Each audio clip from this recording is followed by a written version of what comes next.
KKR দল মুস্তাফিজুর রহমানের replacement কাকে নিতে পারে এই ভিডিওতে তোমাদেরকে জানাবো। তোমরা তো জানো মুস্তাফিজুর রহমানের রিপ্লেসমেন্ট কলকাতা নাইট রাইডার্স এখন পর্যন্ত নেয়নি।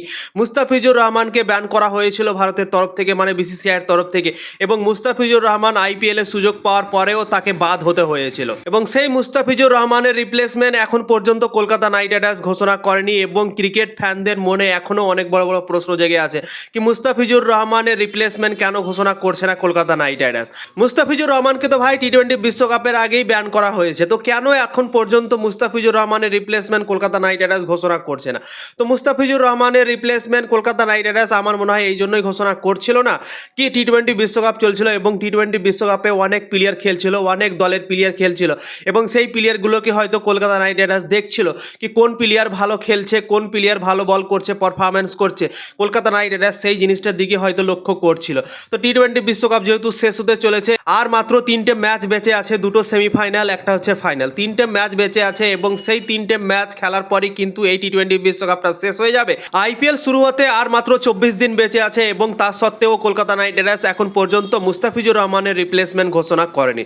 তো কেকেআর ফ্যানরা অপেক্ষা করে বসে আছে কি মুস্তাফিজুর রহমানের রিপ্লেসমেন্ট কে হতে পারে, কলকাতা কেন ঘোষণা করছে না। আমাদেরকে কমেন্ট করে করে জানাচ্ছে কি কলকাতা নাইট রাইডার্স রিপ্লেসমেন্ট কেন নিচ্ছে না, কাকে নিতে পারে, ভিডিও বানাও, এভাবে বলেছে শুদ্ধাই কমেন্ট করে। তো তাই জন্য এই ভিডিওটা আমি বানাচ্ছি এবং 2টো প্লেয়ারের কথা বলবো, এবং সেই 2টো প্লেয়ারের মধ্যেই হয়তো কলকাতা নাইট রাইডার্স রিপ্লেসমেন্ট নিতে পারে মুস্তাফিজুর রহমানের। 1 নম্বরে হচ্ছে ব্লেসিং মুজারবানি। ব্লেসিং মুজারবানি জিম্বাবুয়ের প্লেয়ার এবং দুর্দান্ত পারফরমেন্স করেছে এই টি-20 বিশ্বকাপে। এই টি-20 বিশ্বকাপে বেশিরভাগ ম্যাচই কিন্তু ব্লেসিং মুজারবানি ইমপ্রেস করেছে সবাইকে এবং উইকেট নিয়েছে, খাস করে শ্রীলঙ্কার কন্ডিশনে সব থেকে বেশি বল করেছে, ভালো বল করেছে। ঠিক আছে, ভারতের কন্ডিশনে ব্লেসিং মুজারবানি 3টে ম্যাচে বল করেছে, রান একটু খেয়েছে, 10-এর গড় খেয়েছে, কিন্তু উইকেটও পেয়েছে প্রত্যেকটা ম্যাচে।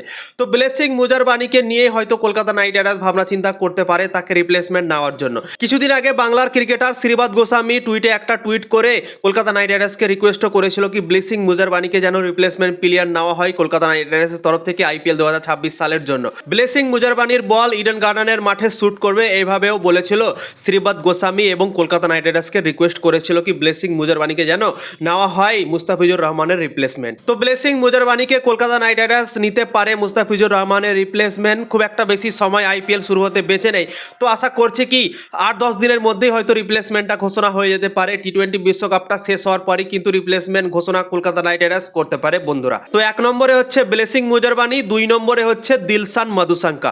দিলশান মাদুসাঙ্কা হচ্ছে শ্রীলঙ্কার ফাস্ট বোলার, বাঁহাতি বোলার, এবং সে দারুণ বল করে, নতুন বলে ভালো বল করে, সুইং করায় বলকে, এবং ডেথ বোলিংয়েও কিন্তু তার বোলিং অসাধারণ।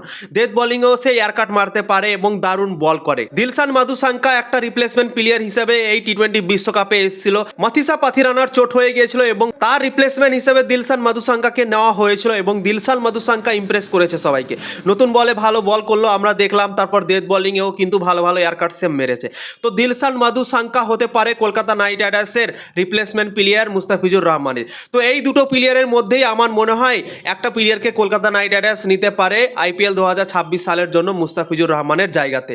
আমার যেটা মনে হচ্ছে তোমাদেরকে সেই ওপিনিয়নটাই জানালাম, এবং সেরকম আর কিন্তু ভালো বলার আর আমি দেখতে পাচ্ছি না কি মুস্তাফিজুর রহমানের রিপ্লেসমেন্ট হতে পারে বন্ধুরা।